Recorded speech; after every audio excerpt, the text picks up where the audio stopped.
European Commission President Ursula von der Leyen held a press conference to mark the 100 days of her second term at the head of the European Commission and to outline her priorities for the coming months. According to Associated Press, she addressed security and the current alliance with the United States. The tasking of the European Council was very clear that we deliver on the National Escape Clause and that we deliver on the proposal with the new instrument, with €150 billion in loans, for joint procurement. We are looking into the topic of cohesion funds, as you know, and to deliver on the private sector, the savings and investment union and a different lending pattern of the EIB, said the President. The United States, they have been for more than 80 years our closest ally. And in the face of adversity, the US and Europe have always been stronger together. And yes, there are differences. But, we might have different views on some topics. But if you look at the common interest that we have, they always outweigh our differences. So I think it's important that we work together. We will have our differences, we have to sort them out, but we will have to find common avenues. Regarding Ukraine, von der Leyen announced they will have to step up their support. We have made sure that the financing gap for the economic survival of Ukraine is closed in 2025. Focusing on this year. And indeed, I mean, if you look at what the European Union delivered overall, it's €140 billion. And this includes the economic survival or stability of Ukraine, in the year 2025, she explained. Military equipment have been supplied to Ukraine, actually on par with the United States, here. We will have to step up without any question. Finally, von der Leyen reassured that there will be no need to de-risk relations with the US. I mean, it's a huge amount that we are offering now to member states or for joint procurement, 800 billion. So that's enormous.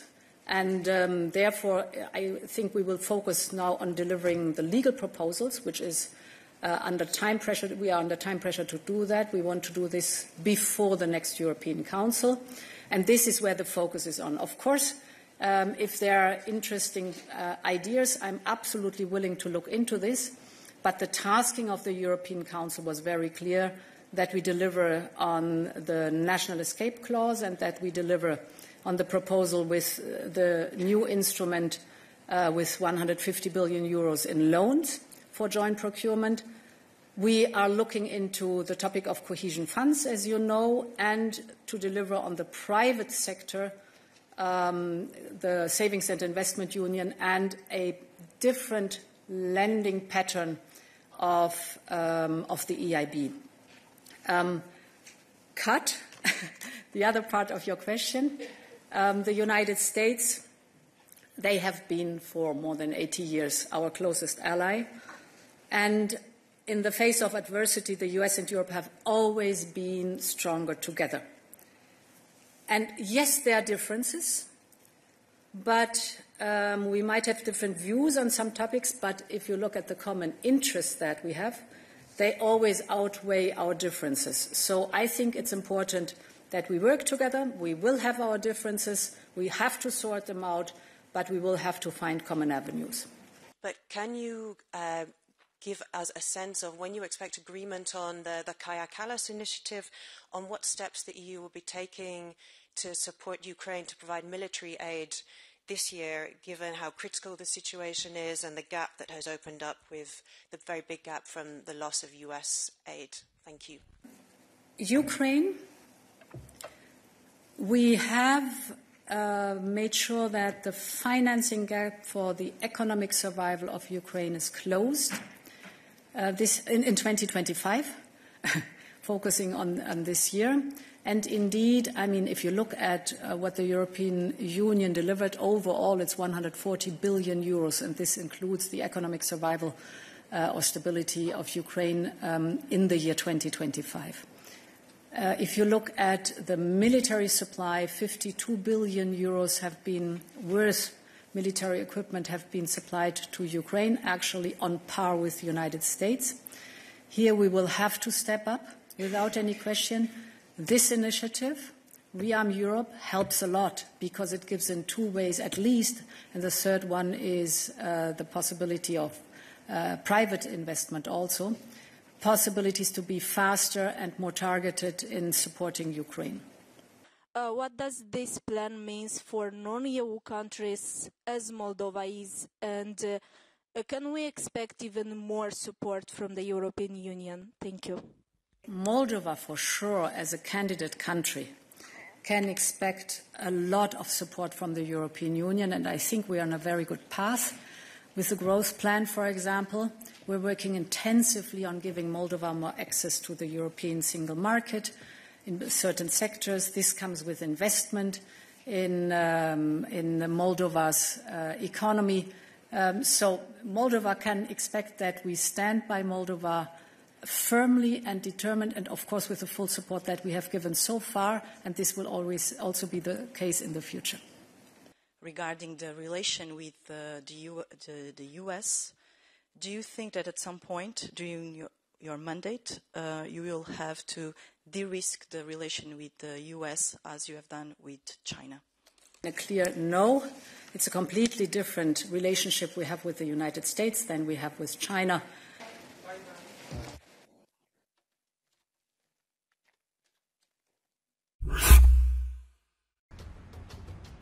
Europe is in emotional shock and is anticipating the beginning of a new era amid geopolitical changes in the world, writes the New York Times. For decades, the Soviet Union sought to detach the United States from Europe. This decoupling was intended to break the Western alliance that had held back Soviet military expansion in Europe. But now, a few weeks later, US President Donald Trump has given Moscow a gift it never received during or after the Cold War. The publication writes that Europe is puzzled and shocked. The United States, a country that stood for freedom and the defense of democracy against tyranny, has turned its back on its allies, instead supporting the authoritarian regime of Russian ruler Vladimir Putin. The continent is gripped by a sense of abandonment, an awareness of the urgent need for rearmament, and shock over the change in American ideology. The United States was the pillar around which the world was built, but it has changed the alliance, said Valerie Hare, president of the centrist Rebuild Europe group in the European Parliament. Trump is speaking Putin's propaganda. We have entered a new era. The emotional impact on Europe is enormous. From the ruins of 1945 to a prosperous and free continent, America played a key role. John F. Kennedy's Ich bin ein Berliner speech in 1963 became a symbol of support for freedom, and Ronald Reagan demanded in 1987, Mr. Gorbachev, tear down this wall. But the meaning of the West is now in question. What was once a single strategic bloc, united by liberal democratic values, has disintegrated.